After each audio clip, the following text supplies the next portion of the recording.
Estamos começando mais um programa, o Aí, Social em Nós. Aê, maravilha! Mais uma semana estamos aqui. Muito obrigado pela sua presença.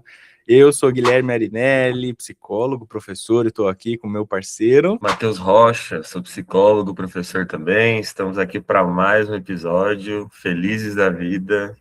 Esse é o aí. 14º, né? 14º.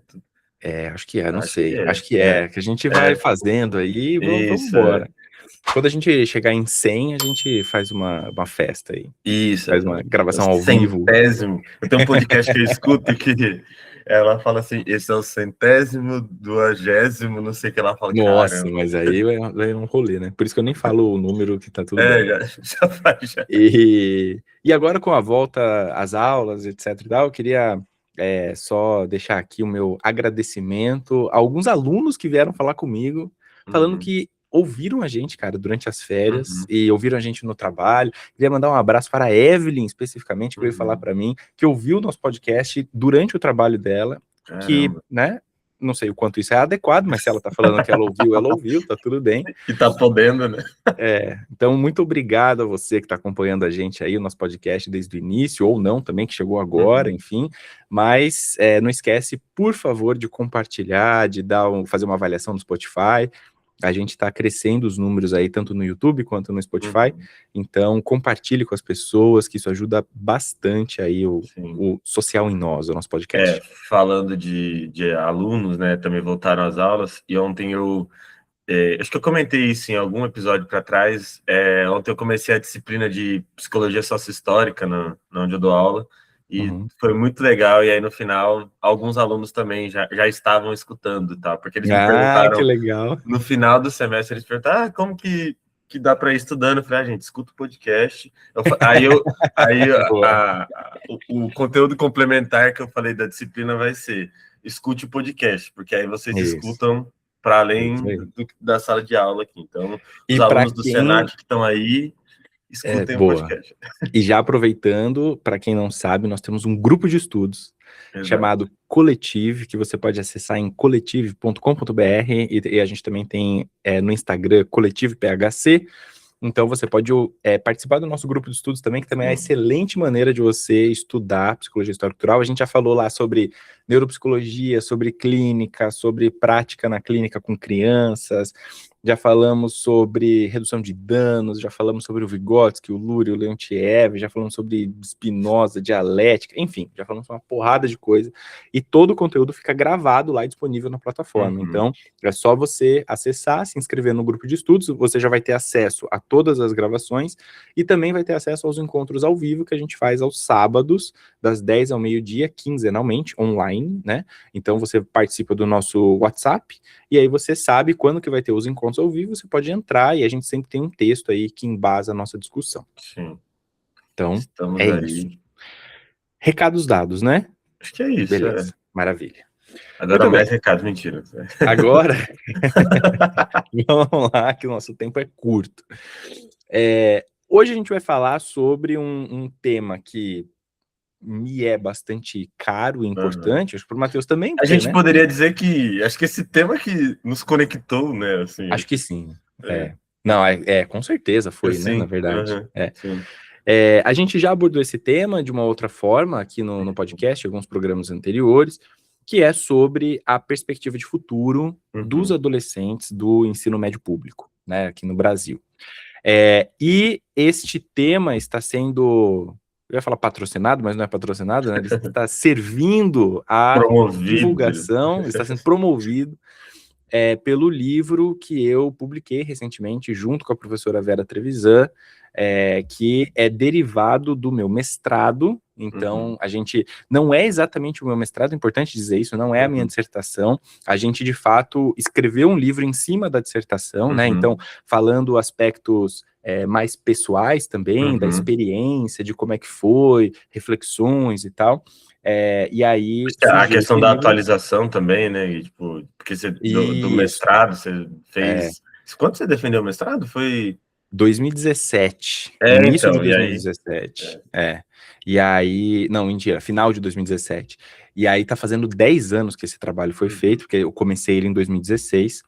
E o nome do livro é Depois da Escola, uma experiência de orientação profissional com adolescentes do ensino médio público. Boa. Foi publicado pela Diálogo Freiriano, mas o selo, né, da editora é a Feira do Livro, certo? Então, você pode encontrar lá no site, você pode encontrar no meu site também, se você entrar lá, guilhermearinelli.com.br, você também acha em publicações, e também tem um link nas redes sociais aí, no meu perfil do Instagram e tal, que você também pode acessar e comprar. Dá para deixar também aqui, né, na descrição desse episódio também. Isso, verdade. Vou deixar também na descrição para quem estiver aí no YouTube, principalmente para poder clicar no link. E aí, acho que assim, a ideia é a gente falar um pouco então sobre esse tema, e vou começar só contextualizando, acho que daí o Má pode, né, ir complementando. Eu ia falar, acho que até antes de você contextualizar, eu ia falar da questão de que foi exatamente esse tema que nos uniu, porque foi, acho que eu nunca contei esse ponto aqui, mas eu lembro que eu tive acesso à sua dissertação numa disciplina eletiva da faculdade, que foi de orientação profissional, teve uma eletiva com a professora Mônica, e aí foi ali que eu falei, bom, acho que isso aqui seria interessante. Eu estava no 4º ano da faculdade, uma coisa assim, e aí acabou coincidindo que acho que em um congresso a gente se encontrou, não lembro se foi em um congresso, algum lugar, e a gente trocou contato, e daí para frente foi. Estamos aqui. Até hoje. A gente já vai fazer um tempo, acho que foi 2018, 2017, uma coisa assim. Foi 2018 que você defendeu no final do ano, né? Então, e aí esse tema de pensar futuro, de adolescente e tal, já era algo que eu já estava pensando na minha iniciação científica em outro grupo de pesquisa, numa outra perspectiva. Aí quando eu vi o trabalho do Guilherme, eu falei, bom, acho que eu gosto dessa pegada aqui. Aí a partir disso a gente foi construindo e aí o resto é história, né? O resto vocês já ouviram. E aí eu acho que é legal contextualizar também como que eu cheguei nesse tema, porque eu acho que eu nunca contei isso aqui também, né? Eu, durante a faculdade, comecei a perceber que eu gostava de trabalhar com adolescentes. E aí, por conta dos estágios, dos temas que a gente estava estudando na faculdade e tal, e aí eu fui fazer estágio numa escola particular, depois eu fui efetivado nessa escola particular, trabalhei lá durante quase 3 anos, mas em paralelo eu já tinha feito iniciação científica, já estudava o Vygotsky e tal, e aí nessa escola particular eu comecei a ter a demanda de trabalhar com orientação profissional. E aí eu trabalhava com os alunos desde o 9º do Fundamental 2, passando pelo 1º, 2º, 3º do médio e os cursinhos, né, o cursinho para vestibular. E aí eu comecei a ter uma demanda de trabalhar a orientação profissional com esses públicos, né, com esses adolescentes, e eu comecei a estudar mais. E aí comecei a procurar trabalhos, comecei a fazer meio que uma revisão de literatura para ver o que eu encontrava de livros, artigos e tal. E eu comecei a encontrar várias coisas de outras perspectivas dentro da psicologia que não a psicologia histórico-cultural. Então, eu encontrei bastante coisa de psicanálise, que eu acho que era a maior quantidade de material, assim, livros, etc. E encontrei bastante coisa também de avaliação psicológica, né, que eu acho que é uma área que as pessoas também acabam estudando muito pelo desenvolvimento dos testes, né, enfim, tem testes de interesse, de personalidade e tal, que acabam sendo aplicados muitas vezes nos processos de orientação profissional. E aí eu fiquei com isso meio na cabeça, falei, pô, mas qual é a perspectiva da psicologia histórico-cultural? E aí eu encontrei, basicamente, o trabalho do Silvio Bock, que é um trabalho muito bom, mas importante dizer, o Silvio Bock é pedagogo, né, ele não é psicólogo, e ele defendeu esse trabalho já há algum tempo. Acho que foi início do século, foi agora, 2000 dos anos 2000, assim. 2001, 2002. E aí, que ele tem um livro, né, que chama Orientação Profissional para as Classes Pobres, e aí ele, enfim, é um trabalho muito bom, muito robusto, o Silvio é uma referência, de fato, dessa perspectiva, né, que ele vai chamar de psicologia sócio-histórica e tal. Mas aí eu fiquei intrigado com isso, assim, tá, mas aí como é que a gente atualiza, como é que a gente continua, né, esse trabalho, esse campo de pesquisa? E aí eu já tinha interesse em voltar para fazer o mestrado, e tinha interesse também, comecei a perceber que o meu interesse era ir para a escola pública, porque eu entendia que o meu trabalho seria muito mais aproveitado na escola pública, né, havia muito mais possibilidades de intervenção na escola pública do que na escola particular naquele momento. Depois, futuramente, eu voltei a trabalhar na escola particular, né, enfim, hoje em dia eu trabalho com escolas particulares nesse sentido de prestar serviços, etc e tal. E aí eu fui para a escola pública e desenvolvi, então, essa pesquisa de mestrado, depois continuou, fiz doutorado, etc, mas vai ficar por um outro livro no futuro, que eu não publiquei agora, mas tive essa experiência do mestrado. E aí, só para vocês entenderem um pouco do contexto, o que aconteceu? eu fui trabalhar com 3 turmas do primeiro ano do ensino médio. Uma turma do primeiro ano matutino e 2 turmas do primeiro ano noturno. E aí, quando eu cheguei para trabalhar com essas turmas, vou simplificar aqui um pouco o processo, né? Enfim, para não me estender muito, mas quando eu cheguei para trabalhar com essas turmas, eu perguntei para eles o que eles pensavam em fazer quando eles terminassem a escola. E aí, eu vou falar para você que, assim, ó, mais ou menos a proporção era 80% falou que ia terminar a escola, na verdade, uns 80% tinha falado que nunca tinham pensado muito sobre isso. Né? Vamos colocar assim, mais ou menos a proporção. Então eu perguntei lá, a gente estava sentado em roda, eles falaram, nunca pensei muito sobre isso, não sei, acho que vou trabalhar, não sei, tá, não sei, nunca pensei. Eles estavam no primeiro ano do ensino médio. Uns 15% mais ou menos falou com convicção, eu vou trabalhar. É isso. Inclusive, já estou começando a procurar emprego, já estou começando a procurar, quero me inserir como menor aprendiz, não sei o que lá, já estou trabalhando com meu tio, que tem uma marcenaria, não sei o que lá e tal. E mais ou menos uns 5%, é isso, né, que sobrou 80, 15, 5, mais ou menos uns 5%, falou assim, eu pretendo fazer faculdade um dia, quem sabe, se der. Alguma coisa longe, assim, né? Uma coisa longe, sem um plano, sem uma ideia muito concreta. E aí isso me intrigou bastante, assim. E aí eu falei, pô, acho que a gente tem que trabalhar com isso. No mestrado, eu cheguei com uma ideia de já, tipo assim, não, o objetivo do meu mestrado vai ser desenvolver um modelo de orientação profissional para a escola pública. Só que conforme eu entrei no campo e comecei a conversar e trabalhar com esses adolescentes, com os professores e tal, eu comecei a perceber que tinha uma discussão anterior que precisava ser feita, que era uma discussão sobre futuro, sobre da onde eu venho, aonde eu tô, quais são as possibilidades de futuro, quais são as pessoas que estão ao meu redor, estão fazendo o quê, estão trabalhando com o quê, meus avós vieram da onde, meus pais estão trabalhando aonde, né? O que é mercado de trabalho, o que são as universidades e tal. Então, foi um trabalho que foi se desenvolvendo, e esse trabalho durou de 2016 a 2018, quando essas turmas se formaram no terceiro ano do ensino médio, e foi se desenvolvendo dessa maneira. Então, é claro que eu tinha uma preocupação com, tipo assim, tá, vamos tentar encaminhar mais ou menos o que esses caras estão pensando, os adolescentes estão pensando e tal, mas o foco nunca foi que eles escolhessem uma carreira especificamente. E o foco também nunca foi que necessariamente eles fossem para o ensino superior. O foco era que eles pensassem sobre o futuro e que, mesmo que eles decidissem não fazer faculdade, que isso fosse uma escolha, porque que isso fosse pensado, né? Então, assim, não vou fazer faculdade porque não faz parte do que eu estou idealizando para o meu futuro, não faz parte do que eu quero. Não é porque eu não posso, não é porque eu não consigo, mas é porque não faz parte do que eu quero para mim no meu futuro. Então, essa era a minha provocação principal para eles. E aí, enfim, foi uma experiência, de maneira geral, que me transformou pessoal e profissionalmente, né? Porque eu estava na escola 2 vezes por semana, trabalhando durante 1h30 com cada turma. Então, no turno ali ficava, né, umas 3 horas com eles, no matutino ficava mais 1h30 por semana e tal. E aí esse trabalho foi se desenvolvendo. No primeiro semestre, foi muito nesse movimento exploratório, discutir por que as pessoas escolhem determinadas profissões e não outras, o que leva alguém a fazer uma profissão e não outra. E nesse momento, tipo, inicial também da pesquisa, porque eu fiz algo parecido, mas em outro momento, em outro contexto, e aí acho que a gente pode dialogar até um pouco nisso, que aí depois eu posso contar um pouco disso, mas esse primeiro momento da pesquisa também, ele é muito de tatear, né? Você vê o que funciona, o que não funciona, exploratório, né? Você leva uma materialidade, que a gente já falou um pouco de psicologia da arte e tal, aí não funciona, e aí você refaz, e fica nesse...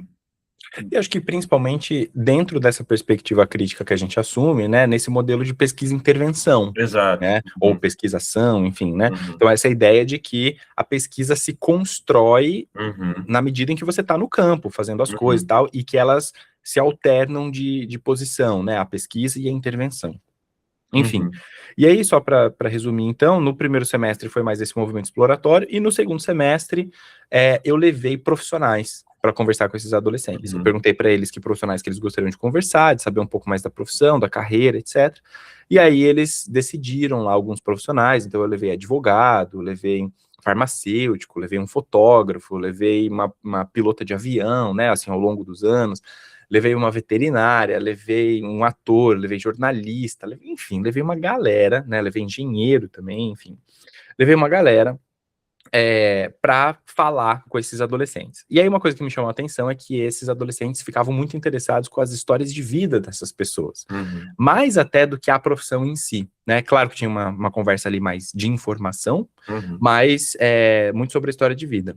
E aí depois esse trabalho continua no segundo e terceiro ano do ensino médio com esses adolescentes, o segundo ano muito focado nessa parte da história de vida, e o terceiro ano muito focado na parte mais daí de informação mesmo, assim. Então, o que é um cursinho popular, o que é cursinho, o que são as universidades públicas e privadas, como que eu faço um currículo para conseguir um trabalho, enfim. E aí fui dialogando, mas sempre com uma demanda que esses adolescentes me traziam, né? Eu acho que essa é a grande questão que, inclusive, falando da sua pesquisa, né, que foi o que sempre me chamou a atenção, assim, porque quando eu li a sua pesquisa pela primeira vez, eu lembro que foi algo que me chamou a atenção, foi exatamente isso, assim, eu venho do contexto de escola pública, já falei um pouco da minha história aqui, e aí eu pensava orientação profissional de um outro lugar também, que era assim, lá da escola particular, que tem orientação vocacional, que você vai lá, troca uma ideia com o psicólogo, e aí você faz um testezinho e ele vai te dizer, você tem essas áreas aqui, enfim.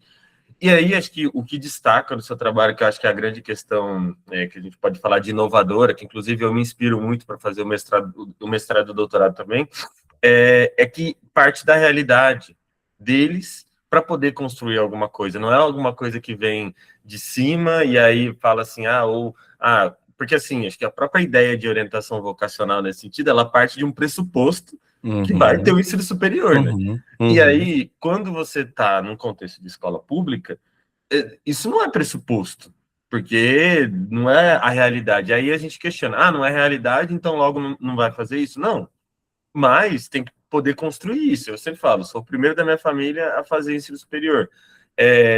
Tem algumas dificuldades, enfim, tudo isso, sim, mas é o processo de poder escolher de fato isso, né? Não ficar num lugar, tipo, submetido, porque a grande questão que, acho que você deve ter passado por isso, tem um nível também de desigualdade que atravessa aí, que é de acesso à informação, né?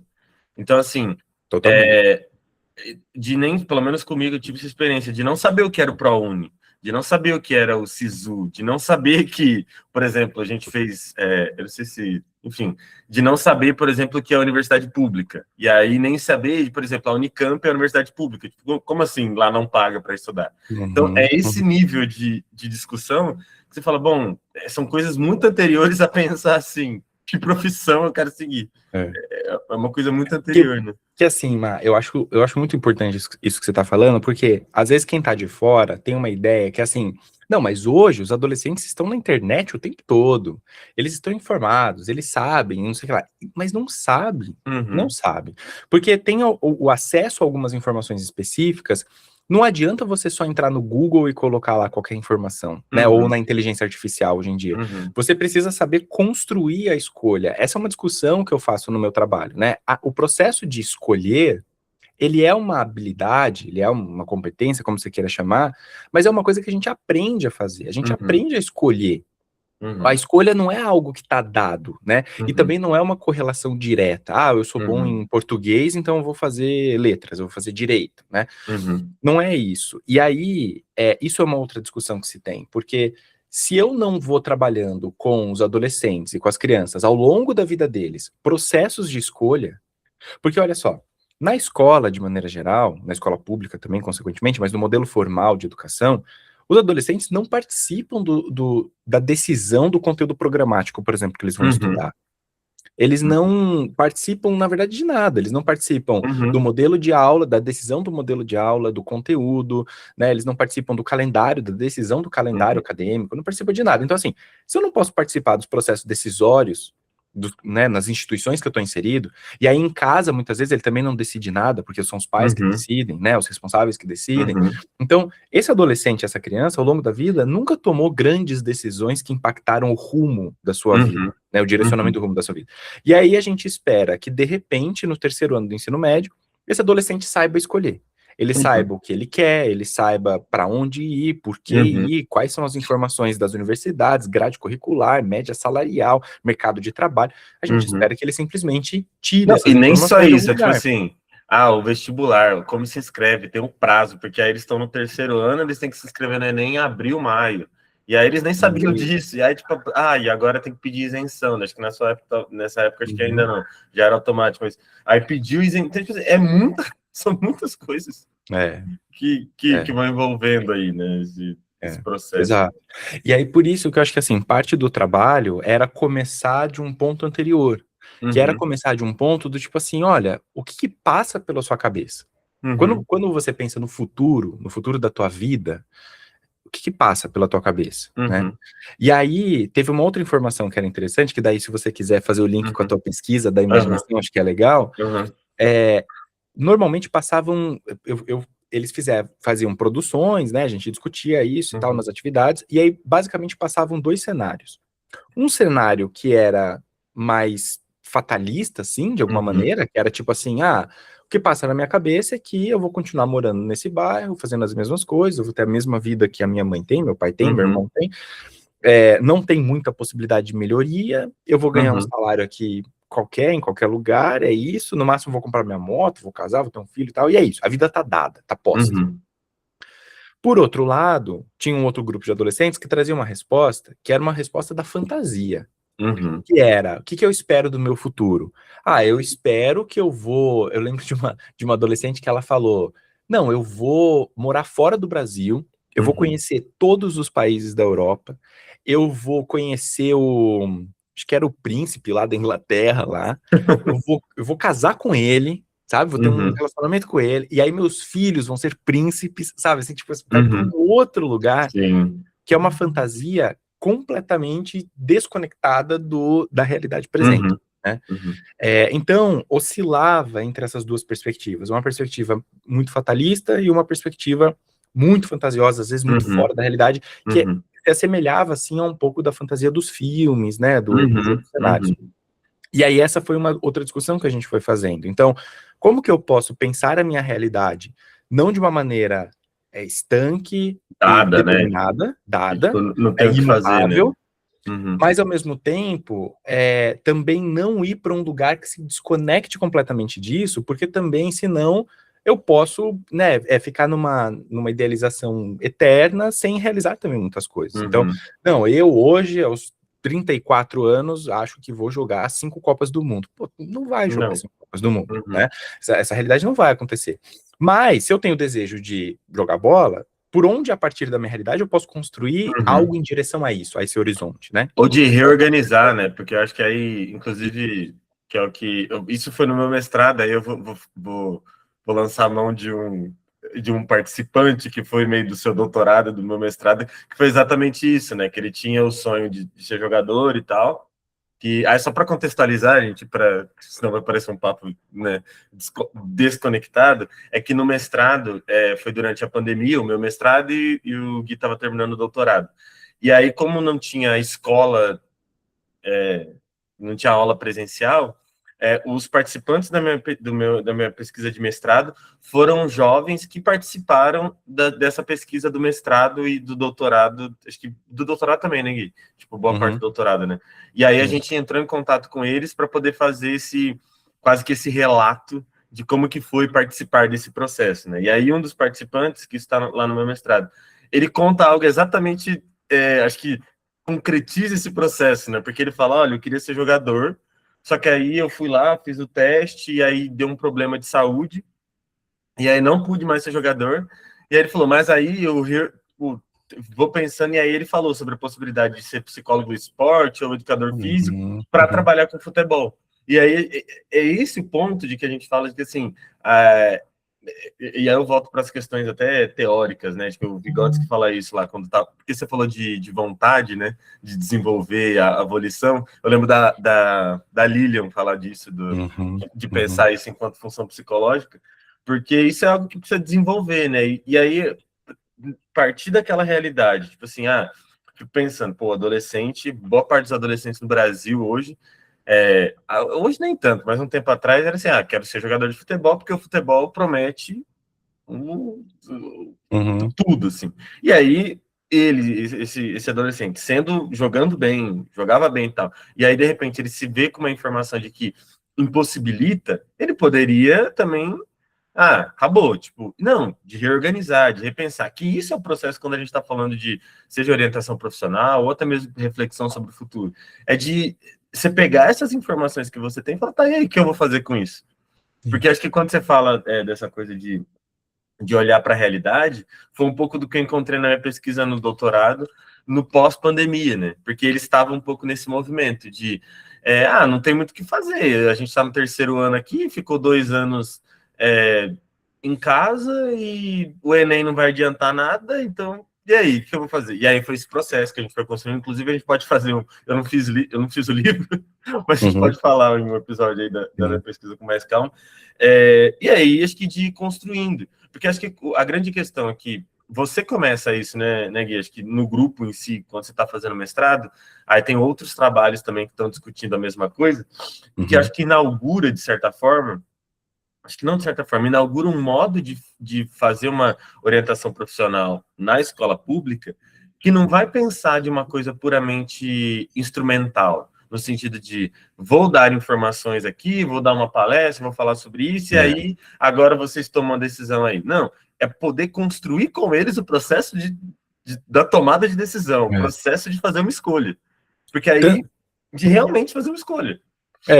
Tanto que, por exemplo, no meu mestrado, isso aparece não com tanta explicação técnica no livro, mas, enfim, na dissertação aparece um pouco mais, eu discuto como foi o processo de construção, de envolvimento desses adolescentes nas atividades. Porque, né, é isso, assim, se eu estou propondo para eles que a gente fale sobre o futuro, e esse foi um combinado que eu fiz desde o dia 1, eu falei para eles, olha, esse processo só vai funcionar se vocês quiserem, se vocês tiverem a fim de falar sobre isso. Se vocês não quiserem falar sobre isso, não tem problema. Mas aí, né, surpresa para ninguém, conforme eu ia ouvindo eles iam engajando mais, eles iam participando mais, eles iam demonstrando mais interesse. Conforme eu ia abrindo mais possibilidades de participação, eu ia chamando eles para participação, eles também iam se engajando na participação. E aí, esse era um dos argumentos. Legitimar a não participação deles também é interessante, porque eu lembro de um relato disso. E aí, assim, é isso, a gente foi construindo esse processo em conjunto, e aí, enfim, uma das hipóteses que eu ia comentar é que a ideia era também fazer isso para que eles ressignificassem o espaço da escola. Porque muito do que eles relatavam era que a escola não tinha esse espaço de diálogo, e não tem, né? A gente sabe que não tem de fato. Mas esse espaço de diálogo aberto, esse espaço de diálogo que de fato considera as opiniões e perspectivas desses adolescentes. E trabalha a partir delas, e não do que elas deveriam ser, ou onde elas deveriam estar, mas a partir do que elas são, a partir da realidade que está dada. Então foi um pouco desse movimento, né, que a gente foi construindo. E aí foi muito interessante, porque eu fiquei lá durante os 3 anos, depois em 2021 a gente entrevistou, né, 4 desses adolescentes, eles já adultos, né, enfim, egressos da escola.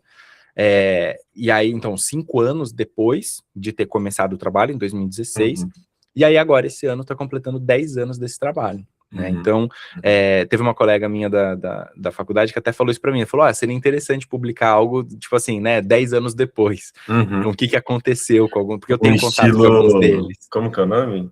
Esqueci o nome, da Marilena Souza Pato, né? Tipo, entendeu? Então, assim, então, enfim, seria legal mesmo, né? Porque eu ainda tenho contato de alguns deles e tal. Então, foi um trabalho que para mim foi muito importante pessoalmente, profissionalmente foi muito importante, que eu acho que eu fui também amadurecendo e entendendo um pouco melhor qual era o meu papel enquanto psicólogo dentro desse contexto. Que era isso, não era dar respostas para eles, né? Não era necessariamente ir ali, fazer uma feira de profissões e pronto, a partir disso eles escolheriam, mas era estar junto com eles no processo, inclusive na angústia, na preocupação de não saber o que fazer, de ver as impossibilidades, né? Eu lembro de uma aluna que ela, no primeiro ano que a gente estava junto, ela falou, não, eu quero ser médica e eu quero ser neurocirurgiã. E aí, beleza, não, pô, legal, e a gente foi vendo, aí eu até levei um médico para conversar com eles, e ela adorou e tal. No segundo ano do ensino médio, ela falava a mesma coisa, eu quero ser médica, eu quero ser neurocirurgiã. No terceiro ano, que ela estava já prestes a se formar, e a gente começou a falar mais sobre vestibular, sobre currículo, esse tipo de coisa, ela falou, acho que eu não quero mais. E aí eu perguntei pra ela, mas por que você não quer mais? Ela falou, porque tá muito longe. Falou, tá muito longe. Falou, como é que eu vou passar no vestibular? Como é que eu vou ser aprovado nesse vestibular com tanta concorrência, com uma galera que tá estudando em escola particular há anos, né? E aí colocou isso ela, e aí o acesso a essas informações e a constatação de uma parte da realidade, né, fez ela dar um passo para trás. E aí, claro, assim, rolou uma conversa, depois eu fiquei ao longo do ano ainda conversando com ela e tal, mas eu não tô falando que vai ser fácil, porque não vai, mas não é impossível. Então, dentro desse espaço do ser fácil ou do ser impossível, o que dá para fazer? Que é um pouco do que você falou, né? Sim, como que dá para reorganizar as coisas?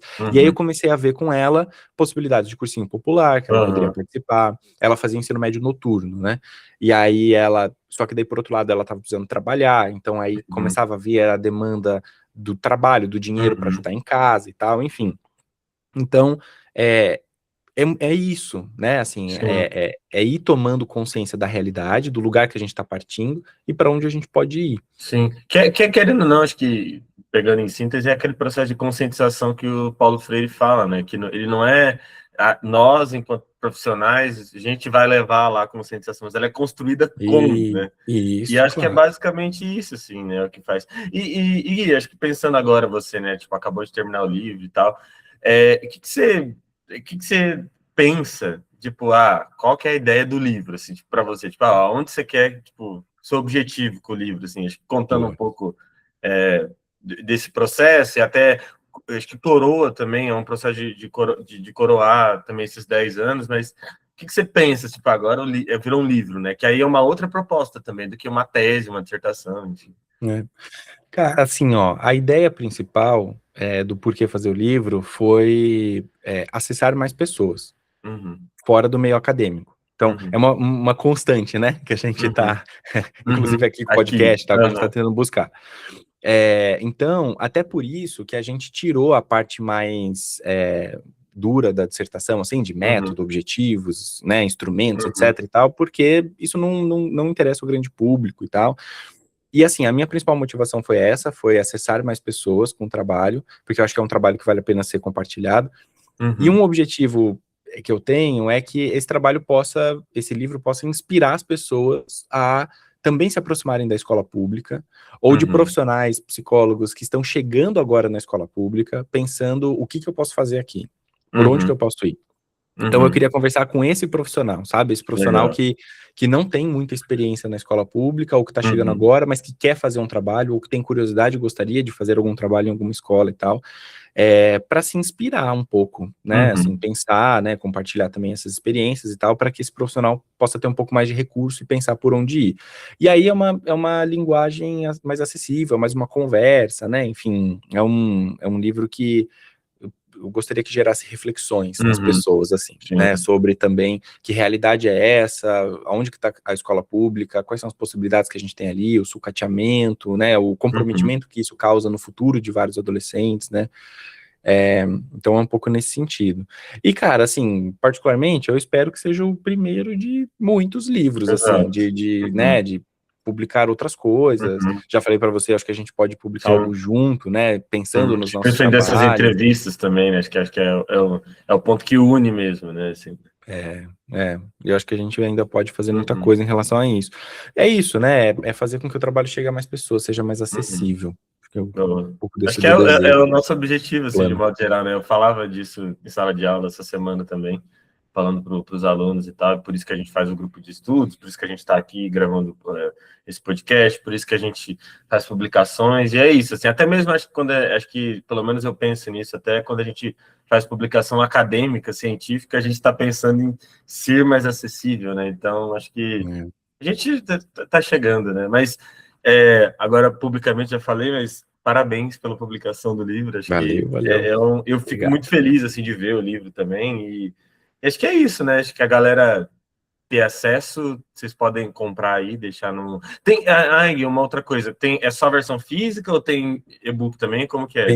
Tem versão física, e-book, e tem um combo lá que fica mais barato se você pega os dois. Porque daí, às vezes, boa. né, você quer ler no Kindle, no tablet, sei lá, mas também quer o teu livro físico, então tem todas as versões aí, opções. Então, o pessoal pode comprar aqui pelo link e deixa os comentários sobre o que vocês acham também sobre o tema. E vamos aí, a gente se vê semana que vem.